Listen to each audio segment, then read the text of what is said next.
Pakistan super league PSL এ দল পেয়েছেন বাংলাদেশের লিটন দাস, রিশাদ হোসেন ও নাহিদ রানা। 13 জানুয়ারি ৬৮ দশম সংস্করণের ড্রাফটে দল পান এই ৩ ক্রিকেটার, যেখানে করাচি কিংসের হয়ে খেলবেন উইকেটকিপার ব্যাটার লিটন দাস, লাহোর কালান্দার্সের হয়ে লেগ স্পিনার রিশাদ হোসেন এবং পেশোয়ার জালমির হয়ে খেলবেন তরুণ speed star Nahid Rana. PSL এ সুযোগ পেয়ে মোটা অঙ্কের টাকাও পকেট পুরবেন এই ৩ বাংলাদেশি তারকা।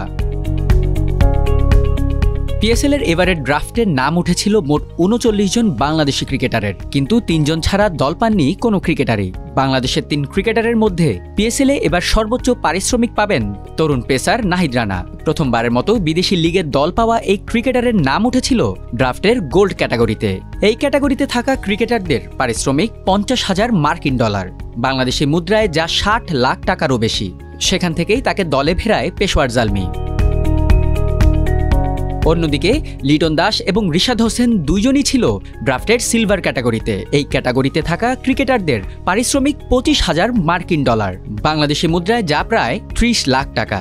সেখান থেকেই লিটনকে দলে ভেড়ায় করাচি কিংস, আর রিশাদকে দলে টেনে নেয় লাহোর কালান্দার্স। বাংলাদেশের ৩৯ জন ক্রিকেটারের মধ্যে সর্বোচ্চ প্লাটিনাম ক্যাটাগরিতে ছিলেন সাকিব আল হাসান ও মুস্তাফিজুর রহমান।